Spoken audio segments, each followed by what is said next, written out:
ଦ୍ୱିତୀୟ ଇତିବୃତ୍ତ ଅଧ୍ୟାୟ 26। ରାଜା ଉସିଆ। ଏହାପରେ ଯୁଦାବାସୀମାନେ 16 ବର୍ଷ ବୟସ୍କ ଉସିଆଙ୍କୁ ତାଙ୍କର ପିତା ଆମାସିଆଙ୍କ ସ୍ଥାନରେ ରାଜା ରୂପେ ନିଯୁକ୍ତ କଲେ। ତାଙ୍କର ପିତା ପିତୃପୁରୁଷମାନଙ୍କ ସହ ମହାନିଦ୍ରାରେ ଶୟନ କଲା ପରେ ଉସିଆ ଏଲତକୁ ପୁନଶ୍ଚ ଯୁଦାର ଅଧୀନକୁ ଆଣି ତାହାକୁ ପୁନର୍ନିର୍ମାଣ କଲେ। ରାଜ୍ୟ ଶାସନର ପ୍ରାରମ୍ଭରେ ଉସିଆଙ୍କୁ 16 ବର୍ଷ ବୟସ ହୋଇଥିଲା ଓ ସେ ଜେରୁସାଲେମରେ 52 ବର୍ଷ ବ୍ୟାପୀ ରାଜତ୍ୱ କଲେ। ଜେରୁସାଲେମବାସିନୀ ଜେକଲିଆ ତାଙ୍କର ମାତା ଥିଲା। ତାଙ୍କର ପିତା ଆମାସିଆଙ୍କ ଭଳି ସେ ମଧ୍ୟ ପ୍ରଭୁଙ୍କ ସନ୍ନିଧାନରେ ଉତ୍ତମ କାର୍ଯ୍ୟ ସାଧନ କଲେ। ଯିଏ ତାଙ୍କୁ ଈଶ୍ୱରଙ୍କ ପ୍ରତି ଭୟଭକ୍ତି ପ୍ରଦର୍ଶନ କରିବା ପାଇଁ ଶିକ୍ଷା ଦେଇଥିଲେ, ସେହି ସେଖାରିଆଙ୍କ ସାରା ଜୀବନ କାଳରେ ସେ ଈଶ୍ୱରଙ୍କ ଅଭୀଷ୍ଟ ସନ୍ଧାନ କରିବା ପାଇଁ ଲିପ୍ତ ଥିଲେ। ଯେ ପର୍ଯ୍ୟନ୍ତ ସେ ପ୍ରଭୁଙ୍କ ଅଭୀଷ୍ଟ ସନ୍ଧାନ କଲେ, ସେ ପର୍ଯ୍ୟନ୍ତ ଈଶ୍ୱର ତାଙ୍କୁ ଐଶ୍ୱର୍ଯ୍ୟଶାଳୀ କରାଇଲେ। ସେ ଫିଲିସ୍ତୀୟମାନଙ୍କ ବିରୁଦ୍ଧରେ ଯୁଦ୍ଧ କରିବା ପାଇଁ ପ୍ରସ୍ଥାନ କରି ଗାତ୍, ଜାବ୍ନେ, ଆସ୍ଦୋନ୍ ପ୍ରଭୃତି ନଗରଗୁଡ଼ିକର ପ୍ରାଚୀର ବିଧ୍ୱସ୍ତ କଲେ ଓ ଆସ୍ଦୋଦ୍ ତଥା ଫିଲିସ୍ତୀୟମାନଙ୍କ ଅନ୍ୟ କେତେକ ସ୍ଥାନରେ ନଗରୀ ସମୂହ ନିର୍ମାଣ କଲେ। ଫିଲିସ୍ତୀୟଗଣ ଗୁର୍ବାଲବାସୀ, ଆରବଗଣ ତଥା ମେଉନୀୟମାନଙ୍କୁ ପ୍ରତିରୋଧ କରିବା ପାଇଁ ଈଶ୍ୱର ତାଙ୍କୁ ସାହାଯ୍ୟ କଲେ। ଆମୋନୀୟମାନେ ଉସିଆଙ୍କୁ ଭେଟିଦେଲେ ଓ ସେ ଶକ୍ତିଶାଳୀ ହେଲେ। ଫଳରେ ତାଙ୍କର ସୁଖ୍ୟାତି ଇଜିପ୍ଟର ସୀମା ସରହଦ ପର୍ଯ୍ୟନ୍ତ ବ୍ୟାପ୍ତିଗଲା।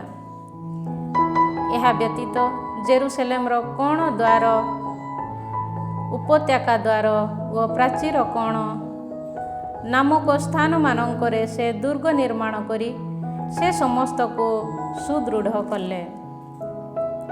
ମରୁ ପ୍ରାନ୍ତରେ ମଧ୍ୟ ସେ ଦୁର୍ଗ ସମୂହ ନିର୍ମାଣ କଲେ ଓ କୂପ ସବୁ ଖୋଳିଲେ। ସେଫେଲା ତଥା ସମତଳ ଭୂମିରେ ତାଙ୍କର ସଂଖ୍ୟାଧିକ ପଶୁପଲ ଥିଲା। କୃଷିପ୍ରିୟ ବ୍ୟକ୍ତି ଥିବାରୁ ପର୍ବତ ତଥା ଉର୍ବର ସ୍ଥାନମାନଙ୍କରେ ସେ ବହୁ ସଂଖ୍ୟକ କୃଷକ ତଥା ଦ୍ରାକ୍ଷା କୃଷକମାନଙ୍କୁ ନିୟୋଜିତ କଲେ। ପୁଣି ରାଜାଙ୍କର ଯୁଦ୍ଧ ନିପୁଣ ଏକ ସୈନ୍ୟବାହିନୀ ମଧ୍ୟ ଥିଲା, ଯିଏ ରାଜାଙ୍କ ସେନାପତିମାନଙ୍କ ମଧ୍ୟରୁ ଜଣେ। ସେହି ହାନାନିଆର ଅଧୀନରେ ସେମାନେ ସଚିବ ଜେଲ୍ ଓ କର୍ମଚାରୀ ମାସେଇୟା ଦ୍ୱାରା ତାଲିକାଭୁକ୍ତ ହୋଇ ଦଳ ବିଭକ୍ତ ହୋଇଥିଲେ। ପରାକ୍ରମୀ ତଥା ସାହସୀ ପିତୃକୁଳପତିମାନଙ୍କର ସର୍ବମୋଟ ସଂଖ୍ୟା 2600 ଥିଲା। ସେମାନଙ୍କ ଅଧୀନରେ ରାଜାଙ୍କ ପାଇଁ ଶତ୍ରୁମାନଙ୍କ ବିରୁଦ୍ଧରେ ଯୁଦ୍ଧ କରିବା ସକାଶେ ସମର୍ଥ 3,500,000 ନିପୁଣ ଯୋଦ୍ଧାଗଣ ଥିଲେ। ଉସିଆ ତାଙ୍କ ସୈନ୍ୟବାହିନୀ ପାଇଁ ଢାଲ, ବର୍ଚ୍ଛା, ଶିରସ୍ତ୍ରାଣ, ସାଞ୍ଜୁ, ଧନୁ ତଥା ଛାଟେଣି ମାରିବା ପାଇଁ ପଥର ପ୍ରଭୃତି ଶସ୍ତ୍ର ପ୍ରସ୍ତୁତ କଲେ। ଶର ତଥା ବିରାଟ ପଥର ନିକ୍ଷେପ କରିବା ପାଇଁ ଦକ୍ଷ ବ୍ୟକ୍ତିମାନଙ୍କ ଦ୍ୱାରା ଆବିଷ୍କୃତ ଯନ୍ତ୍ର ସମୂହ ନିର୍ମାଣ କରି ଜେରୁସାଲେମର ଦୁର୍ଗ ସକଳ ତଥା ପ୍ରାଚୀରର କୋଣ ସ୍ଥାନମାନଙ୍କରେ ସେ ରଖିଲେ। ଆଶ୍ଚର୍ଯ୍ୟ ଭାବେ ସହାୟତା ପ୍ରାପ୍ତ ହୋଇ ସେ ଶକ୍ତିଶାଳୀ ହେଲେ ଓ ତାଙ୍କର ଖ୍ୟାତି ଦୂର ଦୂରାନ୍ତରେ ବ୍ୟାପ୍ତ ହେଲା। ଶକ୍ତିଶାଳୀ ହେବା ହେତୁ ସେ ଅହଙ୍କାରୀ ହେଲେ ଓ ତାହା ତାଙ୍କ ବିନାଶର କାରଣ ହେଲା। କାରଣ ପ୍ରଭୁ ତାଙ୍କ ଈଶ୍ୱରଙ୍କ ପ୍ରତି ସେ ଅବିଶ୍ୱସ୍ତ ହେଲେ ଓ ଧୂପ ବଳିପୀଠ ଉପରେ ଧୂପାର୍ଚ୍ଚନା କରିବା ପାଇଁ ସେ ପ୍ରଭୁଙ୍କ ଆଳୟରେ ପ୍ରବେଶ କଲେ। କିନ୍ତୁ ସାହସୀ 80 ଜଣ ଯାଜକଙ୍କୁ ସଙ୍ଗରେ ନେଇ ଯାଜକ ଆସାରିଆ ତାଙ୍କ ପଛେ ଭିତରକୁ ଗଲେ। ସେମାନେ ରାଜା ଉସିଆଙ୍କୁ ବିରୋଧ କରି କହିଲେ, ହେ ଉସିଆ, ପ୍ରଭୁଙ୍କ ପ୍ରତି ଧୂପାର୍ଚ୍ଚନା କରିବା ତୁମ ପକ୍ଷରେ ଉଚିତ ନୁହେଁ, ବରଂ ଯେଉଁମାନେ ସେଥିପାଇଁ ଉତ୍ସର୍ଗୀକୃତ ଆରୋନଙ୍କ ପୁତ୍ର ଯାକୋବମାନେ ତାହା କରିବେ। ତୁମେ ପବିତ୍ର ସ୍ଥାନରୁ ବାହାରି ଯାଅ। ତୁମେ ଦୋଷ କରିଅଛ, ଏହା ପ୍ରଭୁଙ୍କ ସନ୍ନିଧାନରେ ତୁମ ପାଇଁ କୌଣସି ଶ୍ରଦ୍ଧାର କାରଣ ହୋଇପାରିବ ନାହିଁ। ଏହା ଶୁଣି ଉସିଆ କ୍ରୁଦ୍ଧ ହେଲେ। ଧୂପାର୍ଚ୍ଚନା କରିବା ପାଇଁ ସେ ନିଜ ହସ୍ତରେ ଗୋଟିଏ ଧୂପ କଳସ ଧରିଥିଲେ। ଯାଜକମାନଙ୍କ ପ୍ରତି କ୍ରୋଧାନ୍ୱିତ ହେଲା ସମୟରେ ପ୍ରଭୁଙ୍କ ଆଳୟ ମଧ୍ୟସ୍ଥ ଧୂପ ବଳି ପୀଠ ସମୀପରେ ସେମାନଙ୍କ ସମ୍ମୁଖରେ ତାଙ୍କର କପାଳରେ କୁଷ୍ଠରୋଗ ଦୃଶ୍ୟମାନ ହେଲା। ତାଙ୍କର କପାଳ ଯେ କୁଷ୍ଠରୋଗ ପ୍ରପୀଡ଼ିତ, ଏହା ମୁଖ୍ୟ ଯାଜକ ଆସାରିଆ ଓ ଅନ୍ୟ ଯାଜକମାନେ ଦେଖିବାକୁ ପାଇଲେ। ସେମାନେ ତାଙ୍କୁ ସଙ୍ଗେ ସଙ୍ଗେ ବହିଷ୍କୃତ କଲେ। ପ୍ରଭୁ ତାଙ୍କୁ ଆଘାତ କରିଥିବାରୁ ସେଠାରୁ ଯିବା ପାଇଁ ସେ ସତର ହେଲେ। ତାଙ୍କର ମୃତ୍ୟୁ ପର୍ଯ୍ୟନ୍ତ ରାଜା ଉସିଆ କୁଷ୍ଠରୋଗ ପ୍ରପୀଡ଼ିତ ହୋଇ ରହିଲେ। କୁଷ୍ଠରୋଗରେ ପ୍ରପୀଡ଼ିତ ହେବା ସକାଶୁ ପ୍ରଭୁଙ୍କ ଆଳୟରେ ତାଙ୍କୁ ପ୍ରବେଶାନୁମତି ପ୍ରାପ୍ତ ହେଲା ନାହିଁ ଓ ସେ ଅନ୍ୟ ଗୋଟିଏ ଗୃହରେ ପୃଥକ ହୋଇ ରହିଲେ। ତାଙ୍କର ପୁତ୍ର ଯୋଥାମ ରାଜାଙ୍କ ଗୃହରେ ଅଧିପତି ହୋଇ ତାଙ୍କ ସ୍ଥାନରେ ରାଜ୍ୟଶାସନ ଲାଭ କଲେ। ଉସିଆଙ୍କ ଦ୍ୱାରା ସମ୍ପାଦିତ ଅନ୍ୟ ସମସ୍ତ କାର୍ଯ୍ୟକଳାପ ଆରମ୍ଭରୁ ଶେଷ ପର୍ଯ୍ୟନ୍ତ ପ୍ରବକ୍ତା ଜିସାଇଆ ରଚନା କଲେ।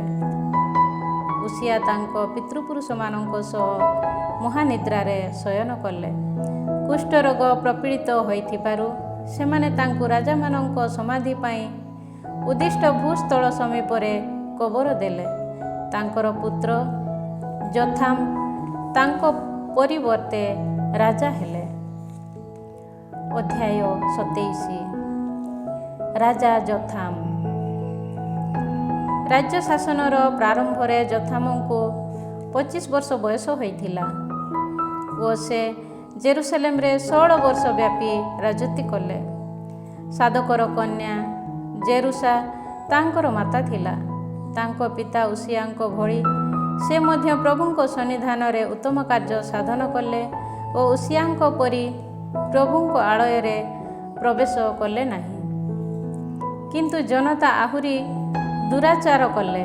ସେ ଦେବାଳୟର ଉପର ଦ୍ୱାର ନିର୍ମାଣ କଲେ ଓ ଅଫେଲର ପ୍ରାଚୀର ନିର୍ମାଣର ଅଧିକାଂଶ କର୍ମ ସେ ସମ୍ପୂର୍ଣ୍ଣ କଲେ। ଜୁଦାର ପାର୍ବତ୍ୟାଞ୍ଚଳରେ ନଗରୀ ସମୂହ ଓ ବୃକ୍ଷପୂର୍ଣ୍ଣ ପାହାଡ଼ ଗୁଡ଼ିକରେ ଦୁର୍ଗ ତଥା ଗମ୍ବୁଜ ସବୁ ସେ ନିର୍ମାଣ କଲେ। ଆମୋନୀୟମାନଙ୍କ ରାଜାଙ୍କ ସହ ଯୁଦ୍ଧ କରି ସେ ତାଙ୍କୁ ପରାସ୍ତ କଲେ। ଆମୋନୀୟମାନେ ତାଙ୍କୁ ସେହି ବର୍ଷ 100 ତାଲେନ୍ତ ରୌପ୍ୟ, 10,000 କର ଗହମ ଓ 10,000 କର ଯବ ଦାନ କଲେ। ପରବର୍ତ୍ତୀ ଦ୍ୱିତୀୟ ତଥା ତୃତୀୟ ବର୍ଷରେ ମଧ୍ୟ ସେଇମାନେ ସେହି ପରିମାଣର ଖଜଣା ତାଙ୍କୁ ଦେଲେ। ଏହିପରି ପ୍ରଭୁ ତାଙ୍କ ଈଶ୍ୱରଙ୍କ ଅଭୀଷ୍ଟ ମୁତାବକ ଯୋଥାମ ଶୃଙ୍ଖଳିତ ଜୀବନଯାପନ କରିବାରୁ ଶକ୍ତିଶାଳୀ ହେଲେ। ଯୋଥାମଙ୍କ ଦ୍ୱାରା ସମ୍ପାଦିତ ଅନ୍ୟ ସମସ୍ତ କାର୍ଯ୍ୟ, ତାଙ୍କ ଦ୍ୱାରା କରାଯାଇଥିବା ଯୁଦ୍ଧ ସମୂହ ଓ ତାଙ୍କ ଅନ୍ୟ ସମସ୍ତ ଆଚରଣର ଏକ ବିବରଣୀ ଜୁଦା ତଥା ଇସ୍ରାଏଲର ରାଜାମାନଙ୍କ ପୁସ୍ତକରେ ଲିପିବଦ୍ଧ ହୋଇଛି। ରାଜ୍ୟ ଶାସନର ପ୍ରାରମ୍ଭରେ ତାଙ୍କୁ 25 ବର୍ଷ ବୟସ ହୋଇଥିଲା ଓ ସେ ଜେରୁସାଲେମରେ 16 ବର୍ଷ ବ୍ୟାପୀ ରାଜୁତି କଲେ। ଯୋଥାମ ତାଙ୍କ ପିତୃପୁରୁଷମାନଙ୍କ ସହ ମହାନିଦ୍ରାରେ ଶୟନ କଲେ ଏବଂ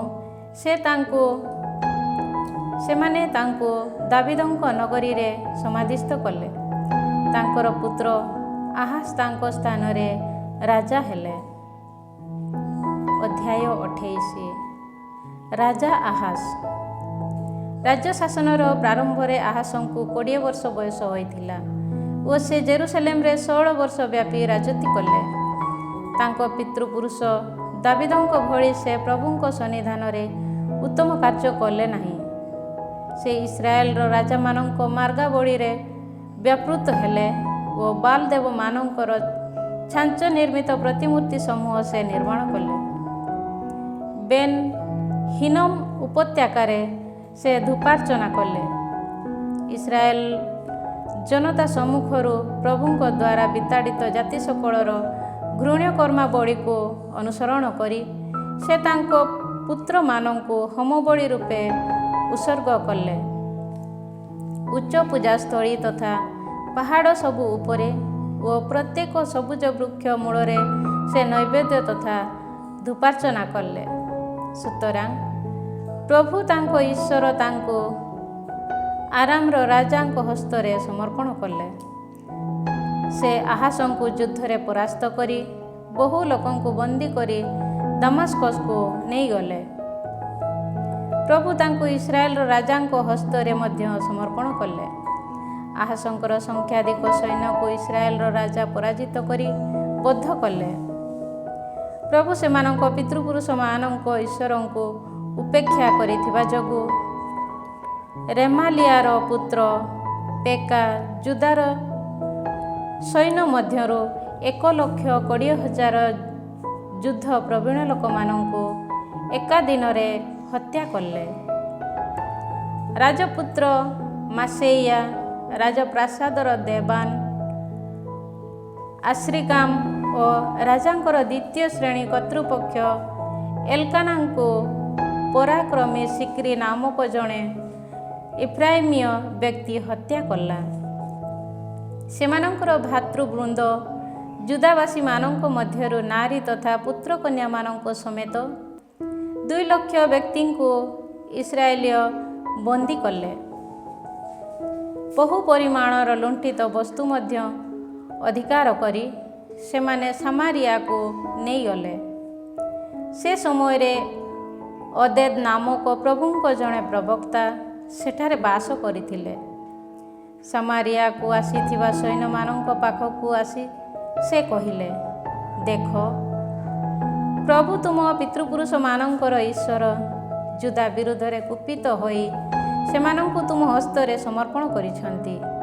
କିନ୍ତୁ ତୁମେମାନେ ସେମାନଙ୍କୁ ନିଷ୍ଠୁର ଭାବେ ବଦ୍ଧ କଲ। ଏହି କାର୍ଯ୍ୟ ପ୍ରଭୁଙ୍କ ସନ୍ନିଧାନରେ ଆସି ପହଞ୍ଚିଅଛି। ବର୍ତ୍ତମାନ ଯୁଦା ଓ ଜେରୁସେଲେମବାସୀ ପୁରୁଷ ତଥା ନାରୀମାନଙ୍କୁ ତୁମମାନଙ୍କର ଦାସ କରିବା ପାଇଁ ତୁମେ ବିଚାର କରିଅଛ। ପ୍ରଭୁ ତୁମମାନଙ୍କ ଈଶ୍ୱରଙ୍କ ବିରୁଦ୍ଧରେ ସ୍ୱୟଂ ତୁମେମାନେ କ'ଣ ପାପ କଲ ନାହିଁ? ବର୍ତ୍ତମାନ ମୋର କଥା ଶୁଣ ଏବଂ ତୁମେମାନେ ବନ୍ଦୀ କରି ଆଣିଥିବା ଏହି ତୁମର ଭ୍ରାତାମାନଙ୍କୁ ଫେରି ଯିବାକୁ ଦିଅ, କାରଣ ପ୍ରଭୁଙ୍କ ପ୍ରଚଣ୍ଡ କ୍ରୋଧ ତୁମମାନଙ୍କ ଉପରେ ପତିତ ହେବା ପାଇଁ ପ୍ରସ୍ତୁତ ହୋଇ ରହିଛି। ଯୋହାନାନର ପୁତ୍ର ଆସାରିଆ, ମେସିଲେମଥର ପୁତ୍ର ବେରେଖିଆ, ସାଲୁମର ପୁତ୍ର ଜେହିସକିଆ, ହାଦଲାଲିଆର ପୁତ୍ର ଆମାସା ପ୍ରଭୃତି କେତେକ ଇଫ୍ରାଇମୀୟ ନେତା ଯୁଦ୍ଧ ପରେ ଫେରିଆସିଥିବା ଲୋକମାନଙ୍କୁ ସମ୍ବୋଧନ କରି କହିଲେ, ତୁମେମାନେ ଏହି ବନ୍ଦୀମାନଙ୍କୁ ଏଠାକୁ ଆଣିପାରିବ ନାହିଁ। ଆମେ ବର୍ତ୍ତମାନ ଯେଉଁ ସମସ୍ତ ପାପ ଓ ଅପରାଧ ପାଇଁ ପ୍ରଭୁଙ୍କ ସନ୍ନିଧାନରେ ଦୋଷୀ ସାବ୍ୟସ୍ତ ହୋଇଅଛୁ, ତାହା ବ୍ୟତୀତ ଏହି ଦୋଷ ଭାର ମଧ୍ୟ ଆମ ଉପରେ ଲଦି ଦେବା ନିମନ୍ତେ ତୁମେମାନେ ମନସ୍ଥ କରୁଅଛ। ଏବେ ସୁଦ୍ଧା ଆମ ପାପ ଖୁବ୍ କଠୋର ଅଟେ ଓ ଇସ୍ରାଏଲ ବିରୁଦ୍ଧରେ ପ୍ରଭୁଙ୍କ କ୍ରୋଧାଗ୍ନି ପ୍ରଜ୍ୱଳିତ ହୋଇଛି। ତେଣୁ ସୈନ୍ୟମାନେ ବନ୍ଦୀ ସମୂହ ଓ ଲୁଣ୍ଠିତ ସମସ୍ତ ବସ୍ତୁକୁ ନେତାଗଣ ତଥା ଜନମଣ୍ଡଳୀ ହସ୍ତରେ ସମର୍ପଣ କଲେ। ସୁତରାଂ ପୂର୍ବୋକ୍ତ ନେତାମାନେ ବନ୍ଦୀମାନଙ୍କର ଦାୟିତ୍ୱ ଗ୍ରହଣ କଲେ ଓ ଲୁଣ୍ଠିତ ପଦାର୍ଥରୁ ଆବଶ୍ୟକୀୟ ବସ୍ତ୍ର ନେଇ ଉଲଗ୍ନ ଥିବା ବ୍ୟକ୍ତିମାନଙ୍କୁ ପରିହିତ କରାଇଲେ। ସେମାନଙ୍କୁ ପରିହିତ କରାଇ ଓ ପାଦୁକା ପିନ୍ଧାଇ ସେମାନେ ଖାଦ୍ୟପାନ ପରିବେଷଣ କଲେ ଓ ତୈଳ ଲେପନ କଲେ। ଏହାପରେ ଦୁର୍ବଳ ବ୍ୟକ୍ତିମାନଙ୍କୁ ଗଧମାନଙ୍କ ଉପରେ ବସାଇ ସେ ସମସ୍ତଙ୍କୁ ଖଜୁରୀ ବୃକ୍ଷ ସମୂହର ନଗରୀ ନାମରେ ପରିଚିତ ଜେରିଖୋ ଠାରେ ସେମାନଙ୍କ ଆତ୍ମୀୟ ଲୋକମାନଙ୍କ ନିକଟରେ ପହଞ୍ଚାଇଲେ। ଏହାପରେ ସେମାନେ ସାମାରିଆକୁ ଫେରିଗଲେ। ସେହି ଦିନମାନଙ୍କରେ ରାଜା ଆହାଜ ଆସିରିଆର ରାଜାଙ୍କ ସାହାଯ୍ୟ ଭିକ୍ଷା କଲେ, କାରଣ ଏଦୋମୀୟମାନେ ଯୁଦାକୁ ପୁନର୍ବାର ଆକ୍ରମଣ କରି ପରାଜିତ କଲା ପରେ ବହୁ ବନ୍ଦୀମାନଙ୍କୁ ସେମାନଙ୍କ ସଙ୍ଗରେ ନେଇ ଯାଇଥିଲେ।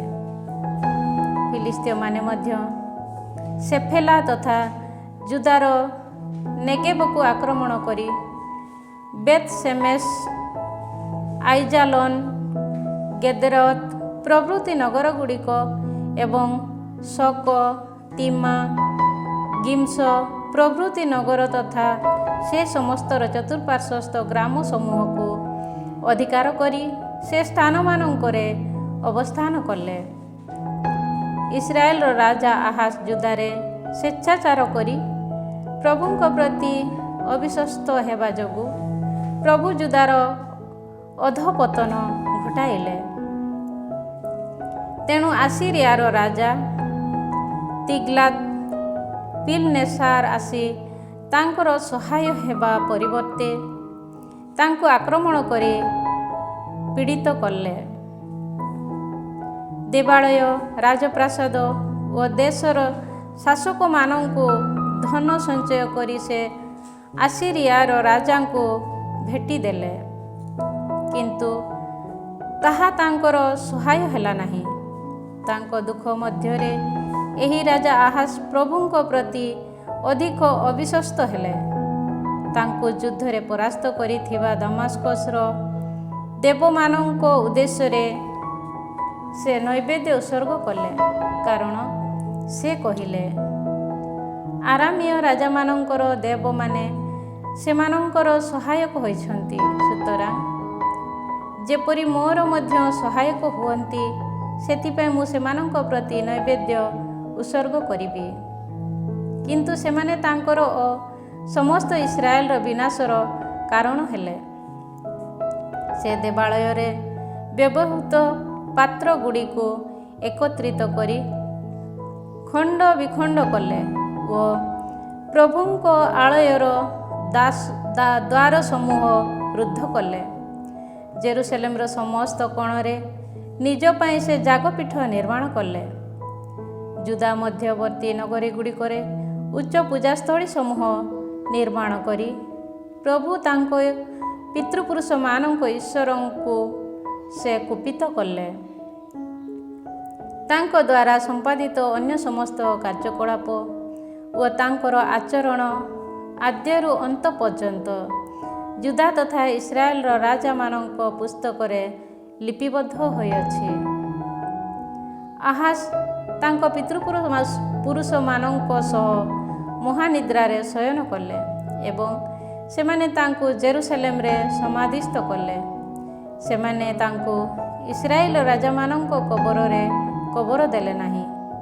ତାଙ୍କର ପୁତ୍ର ହେସେକିଆ ତାଙ୍କ ସ୍ଥାନରେ ରାଜା ହେଲେ। ଅଧ୍ୟାୟ 29। ରାଜା ହେସେକିଆ। ହେସେକିଆ ତାଙ୍କ 25 ବର୍ଷ ବୟସରେ ରାଜ୍ୟ ଶାସନରେ ଦାୟିତ୍ୱ ଗ୍ରହଣ କଲେ ଓ ସେ ଜେରୁସାଲେମରେ 29 ବର୍ଷ ବ୍ୟାପୀ ରାଜୁତି କଲେ। ସେଖାରିଆର କନ୍ୟା ଆବିଜା ତାଙ୍କର ମାତା ଥିଲା। ତାଙ୍କ ପିତୃପୁରୁଷ ଦାବିଦଙ୍କ କର୍ମାବଳୀକୁ ଅନୁସରଣ କରି ସେ ପ୍ରଭୁଙ୍କ ସନ୍ନିଧାନରେ ଉତ୍ତମ କାର୍ଯ୍ୟ କଲେ। ଦେବାଳୟର ଶୁଦ୍ଧୀକରଣ। ତାଙ୍କର ରାଜତ୍ୱର ପ୍ରଥମ ବର୍ଷର ପ୍ରଥମ ମାସରେ ସେ ପ୍ରଭୁଙ୍କ ଆଳୟର ଦ୍ୱାର ସମୂହକୁ ଖୋଲି ଦେଇ ସେ ସମସ୍ତ ମରାମତି କଲେ। ଯାଜକ ଲେବୀୟମାନଙ୍କୁ ପୂର୍ବ ଦିଗସ୍ଥ ପ୍ରାଙ୍ଗଣରେ ଏକତ୍ରିତ କରି ସେ ସେମାନଙ୍କୁ କହିଲେ, ହେ ଲେବୀୟମାନେ, ଶୁଣ, ନିଜ ନିଜକୁ ଶୁଦ୍ଧପୂତ କର ଓ ପ୍ରଭୁ ତୁମ ପିତୃପୁରୁଷମାନଙ୍କ ଈଶ୍ୱରଙ୍କ ଆଳୟକୁ ପୂତ ପବିତ୍ର କରି ସେହି ପବିତ୍ର ସ୍ଥାନରୁ ସମସ୍ତ କଳୁଷତା ଦୂର କର। ଆମ ପିତାମାନେ ଅବିଶ୍ୱାସୀ ହୋଇଥିଲେ ଓ ସେମାନେ ପ୍ରଭୁ ଆମ ଈଶ୍ୱରଙ୍କ ସନ୍ନିଧାନରେ ମନ୍ଦ କର୍ମ କଲେ। ସେମାନେ ତାହାଙ୍କୁ ପରିତ୍ୟାଗ କରିଛନ୍ତି। ସେମାନେ ପ୍ରଭୁଙ୍କ ବାସସ୍ଥାନରୁ ବିମୁଖ ହୋଇ ତାହା ପ୍ରତି ସେମାନଙ୍କର ପୃଷ୍ଠ ବୁଲାଇଅଛନ୍ତି। ସେମାନେ ମଣ୍ଡପର ଦ୍ୱାର ସବୁ ରୁଦ୍ଧ କଲେ ଓ ପ୍ରଦୀପ ଗୁଡ଼ିକୁ ଲିଭାଇ ଦେଲେ। ସେମାନେ ଇସ୍ରାଏଲର ଈଶ୍ୱରଙ୍କ ଉଦ୍ଦେଶ୍ୟରେ ପବିତ୍ର ସ୍ଥାନରେ ଧୂପାର୍ଚ୍ଚନା କଲେ ନାହିଁ କିମ୍ବା ହୋମ ବଳି ଉତ୍ସର୍ଗ କଲେ ନାହିଁ।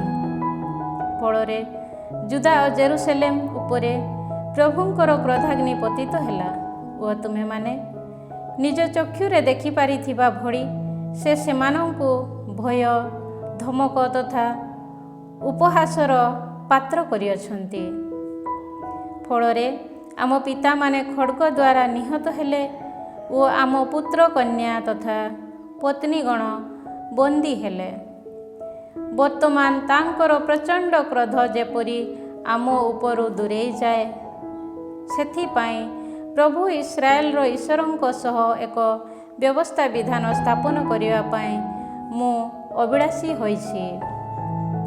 ହେ ବତ୍ସଗଣ, ବର୍ତ୍ତମାନ ତୁମେମାନେ ଅବହେଳାକାରୀ ହୁଅ ନାହିଁ, କାରଣ ପ୍ରଭୁଙ୍କ ସନ୍ନିଧାନରେ ଦଣ୍ଡାୟମାନ ହେବା, ତାହାଙ୍କର ସେବା କରିବା ଏବଂ ତାହାଙ୍କର ସେବକ ହୋଇ ତାହାଙ୍କ ଉଦ୍ଦେଶ୍ୟରେ ଧୂପାର୍ଚ୍ଚନା କରିବା ପାଇଁ ସେ ତୁମମାନଙ୍କୁ ମନୋନୀତ କରିଅଛନ୍ତି। ସେ ସମୟରେ କୋହାତୀୟମାନଙ୍କ ମଧ୍ୟରୁ ଆମାସାଇର ପୁତ୍ର ମାହାତ, ଆସାରିୟାର ପୁତ୍ର ଜୋଏଲ, ମେରାରୀୟମାନଙ୍କ ମଧ୍ୟରୁ ଆବ୍ଦୋରିର ପୁତ୍ର କିସ୍, ଜେହାଲେଲର ପୁତ୍ର ଆସାରିୟା, ଗେର୍ଶନୀୟମାନଙ୍କ ମଧ୍ୟରୁ ସୀମାର ପୁତ୍ର ଜୋଆ, ଜୋଆର ପୁତ୍ର ଏଦେନ, ଏଲିସାଫାନ ବଂଶଜ ସିମ୍ରି ଓ ଜେଉଏଲ, ଆସାଫ ବଂଶଜ ସେଖାରିୟା ଓ ମାତାନିଆ, ହେମାନ ବଂଶଜ ଜେହୁଏଲ ଓ ସିମେଇ, ଜେଦୁଥୁନ ବଂଶ ସେମାଇୟା ଓ ଉସିଏଲ ପ୍ରଭୃତି ଲେବୀୟମାନେ ଆଗେଇ ଆସିଲେ। ସେମାନେ ନିଜ ଭ୍ରାତାମାନଙ୍କୁ ଏକତ୍ରିତ କଲେ ଓ ନିଜ ନିଜକୁ ଶୁଦ୍ଧପୂତ କଲା ପରେ ପ୍ରଭୁଙ୍କ ଦ୍ୱାରା କଥିତ ବଚନ ମୁତାବକ ଓ ରାଜାଙ୍କ ଆଦେଶ ଅନୁଯାୟୀ ପ୍ରଭୁଙ୍କ ଆଳୟକୁ ପୂତ ପବିତ୍ର କରିବା ନିମନ୍ତେ ଆଳୟରେ ପ୍ରବେଶ କଲେ। ପ୍ରଭୁଙ୍କ ଆଳୟର ଭିତର ଭାଗକୁ ପୂତ ପବିତ୍ର କରିବା ପାଇଁ ଯାଜକମାନେ ସେଠାରେ ପ୍ରବେଶ କରି ସେମାନଙ୍କ ଦ୍ୱାରା ଦୃଷ୍ଟ ସମସ୍ତ କଳୁଷିତ ବସ୍ତୁକୁ ପ୍ରଭୁଙ୍କ ଆଳୟର ପ୍ରାଙ୍ଗଣକୁ ନେଇ ଆସିଲେ। ଲେବୀୟମାନେ ସେ ସମସ୍ତ ବହନ କରି କିଦ୍ରୋନ ଜଳସ୍ରୋତ ସମୀପକୁ ଘେନିଗଲେ। ସେମାନେ ପ୍ରଥମ ମାସର ପ୍ରଥମ ଦିବସରେ ଶୁଦ୍ଧିକରଣ କ୍ରିୟା ଆରମ୍ଭ କଲେ। ଅଷ୍ଟମ ଦିବସରେ ଦେବାଳୟର ମଣ୍ଡପକୁ ସେମାନେ ଆସିଲେ। ଏହାପରେ ସେମାନେ 8 ଦିନ ଧରି ପ୍ରଭୁଙ୍କ ଆଳୟକୁ ଶୁଦ୍ଧପୂତ କଲେ ଓ ପ୍ରଥମ ମାସର ଷୋଡ଼ଶ ଦିବସରେ ସେମାନେ ଶୁଦ୍ଧିକରଣ ପ୍ରକ୍ରିୟା ପରିସମାପ୍ତ କଲେ। ଏହାପରେ ସେମାନେ ରାଜା ଜେହେକିୟାଙ୍କ ନିକଟକୁ ଆସି କହିଲେ, ଆମେମାନେ ପ୍ରଭୁଙ୍କ ଆଳୟ, ହୋମବଳି ଓ ସେଠାରେ ଉପଯୋଗୀ ଉପକରଣ ସବୁ, ଦିବ୍ୟ ସାନ୍ନିଧ୍ୟ ପ୍ରତୀକ ରୁଟିର ମେଜ ଓ ସେଠାରେ ବ୍ୟବହୃତ ଉପକରଣ ପ୍ରଭୃତି ସବୁକିଛି ଶୁଦ୍ଧପୂତ କରିଅଛୁ। ରାଜା ଆହାଜ ପ୍ରଭୁଙ୍କ ପ୍ରତି ଅବିଶ୍ୱସ୍ତ ହୋଇ ରାଜୁତି କରିଥିବା ସମୟରେ ତାଙ୍କ ଦ୍ୱାରା ପରିତ୍ୟକ୍ତ ହୋଇ ରହିଥିବା ଉପକରଣ ଗୁଡ଼ିକୁ ପୂତ ପବିତ୍ର କରି ଆମେ ପ୍ରସ୍ତୁତ କଲୁ ଓ ସେ ସମସ୍ତକୁ ପ୍ରଭୁଙ୍କ ବଳିପୀଠ ସମ୍ମୁଖରେ ଉପସ୍ଥାପନ କଲୁ। ପାପ ପରିହାର ବଳିର ଉତ୍ସର୍ଗ। ଏହାପରେ ରାଜା ହେସେକିୟା ଅତି ପ୍ରତ୍ୟୁଷରେ ଉଠି ନଗରୀ ଶାସନ କର୍ମଚାରୀମାନଙ୍କୁ ଏକତ୍ରିତ କରି ପ୍ରଭୁଙ୍କ ଆଳୟରେ ପ୍ରବେଶ କଲେ। ରାଜ୍ୟ ପବିତ୍ର ସ୍ଥାନ ତଥା ଯୁଦା ନିମନ୍ତେ ପାପ ପରିହାର ବଳି ଉତ୍ସର୍ଗ କରିବା ସକାଶେ ସେମାନେ 7ଟି ବଳଦ, 7ଟି ପୁଂ ମେଷ, 7ଟି ମେଷ ଶାବକ ଓ 7ଟି ପୁଂ ଛାଗ ସଙ୍ଗରେ ନେଇ ଆସିଲେ। ସେ ସମସ୍ତକୁ ପ୍ରଭୁଙ୍କ ବଳିପୀଠ ଉପରେ ନୈବେଦ୍ୟ ରୂପେ ଉତ୍ସର୍ଗ କରିବା ପାଇଁ ଆରୋନଙ୍କ ପୁତ୍ରଗଣ ଯାଜକମାନଙ୍କୁ ସେ ନିର୍ଦ୍ଦେଶ ଦେଲେ। ସେମାନେ ବଳଦଗୁଡ଼ିକୁ ବଧ କଲେ ଓ ଯାଜକମାନେ ସେହି ରକ୍ତ ନେଇ ବଳିପୀଠ ଉପରେ ଢାଳିଲେ। ତତ୍ପରେ ସେମାନେ ପୁଂମେଷମାନଙ୍କୁ ନିଧନ କରି ସେଗୁଡ଼ିକର ରକ୍ତ ନେଇ ବଳିପୀଠ ଉପରେ ଢାଳିଲେ।